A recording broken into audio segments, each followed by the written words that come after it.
Olá, eu sou Roberta Araújo e eu estou aqui para fazer comentários com vocês da prova da segunda fase de Direito do Trabalho do 30º Exame da Ordem. O gabarito preliminar acabou de sair com algumas inconsistências que a gente acha que vão precisar ser revistas pela FGV. Olha só, nossa peça foi uma reclamação trabalhista.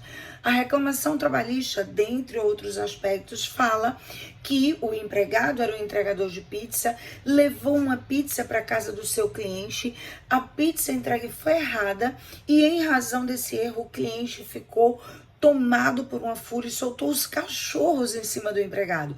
Os cachorros atacaram, feriram o empregado sofreu uma lesão, teve que ser hospitalizado e inclusive se afastou do emprego por 30 dias, recebendo benefício previdenciário. Isso é óbvio que se caracteriza como um acidente de trabalho. Porém, o gabarito preliminar diz que o candidato deve requerer indenização por danos morais. Ora, como é que o candidato vai postular uma indenização por danos morais se não caberia indenização por danos morais nessa hipótese? O artigo 186, combinado com o artigo 927 do Código Civil, estabelecem como requisitos para essa responsabilidade civil a existência de um ato ilícito praticado pelo empregador, no nosso caso, né? O dano existente e um nexo de causalidade entre o ato ilícito praticado pelo empregador e o dano causado ao empregado. Esses requisitos da existência do dano, do ato ilícito, do nexo causal, são necessários para a responsabilidade civil. Ora, qual foi o ato ilícito que o empregador praticou para a ele ser imputada uma responsabilidade civil? Para pagar a indenização por danos morais.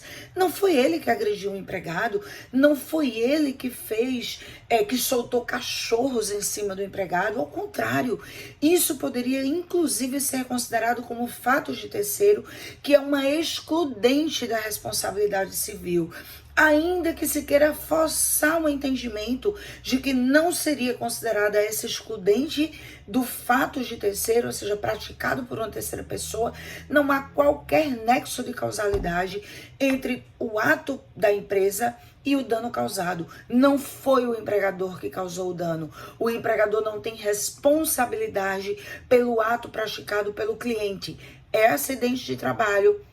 O empregado deverá ser amparado, mas indenização por danos morais, condenação para o empregador, essa não cabe, porque não se preenche os requisitos da responsabilidade civil. Por outro lado, outro erro gravíssimo que a FGV cometeu aqui, ela diz no seu gabarito que o candidato deve requerer o pagamento de 20 minutos de horas extras diárias pela pausa alimentar concedida parcialmente, conforme o artigo 71, parágrafo 4º da CLT. Esse pedido está absolutamente equivocado. Desde a reforma trabalhista, que o período, a não concessão ou a concessão parcial do intervalo intrajornada não gera para o empregado direito a pagamento de horas extras, gera o direito ao pagamento de natureza indenizatória do período suprimido desse intervalo, acrescido de 50%.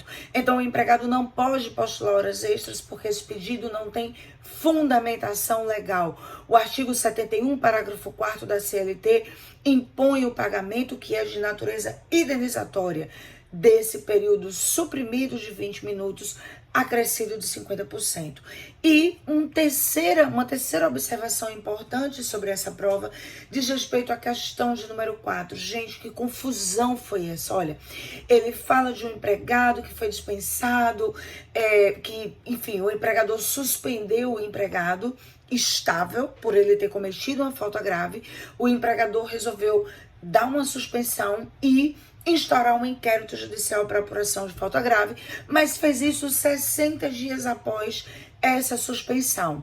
Depois a FGV, diante dessa situação considerada, ela pergunta: caso você fosse contratado por Percival, este empregado, para defendê-lo, que instituto jurídico preliminar, preste atenção na pergunta, na palavra usada pela pergunta da FGV, preliminar você apresentaria? Ora, O que nós temos nessa situação, porque a súmula 403 do Supremo Tribunal Federal fala e deixa claro isso para nós também, além do artigo 853 da CLT, é que o empregado portador de estabilidade e algumas estabilidades, como no caso do dirigente sindical aqui que nós estamos falando, para que ele seja dispensado por justa causa, a empresa precisa instaurar um inquérito para apuração de falta grave.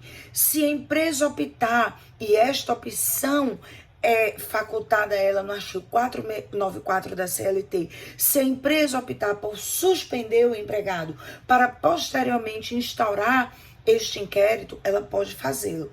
Porém, se o empregado for suspenso, a empresa tem um prazo de 30 dias para instaurar esse inquérito. E este prazo é de decadência. Decadência, gente, e prescrição não são questões preliminares, são prejudiciais de mérito. Decadência e prescrição é prejudicial de mérito.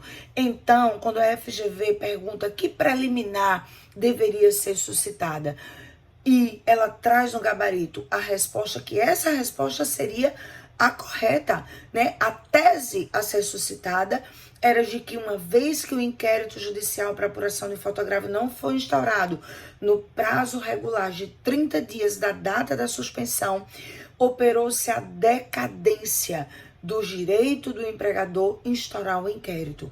Este prazo é de decadência e isso seria uma prejudicial de mérito. Jamais isso poderia ser a resposta para uma preliminar.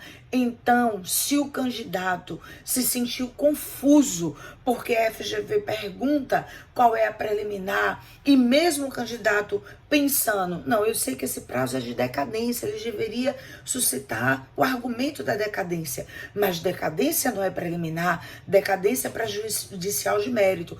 Então, eu vou colocar uma intempestividade, que isso sim poderia ser colocado como preliminar, e aí o candidato vai e coloca como tempestividade. Ora, a FGV ela tem que considerar se o candidato mencionou a decadência, mas também tem que considerar se o candidato mencionou tempestividade, porque ela formulou a pergunta de maneira errada e essa formulação errada gera ou induz o candidato a erro.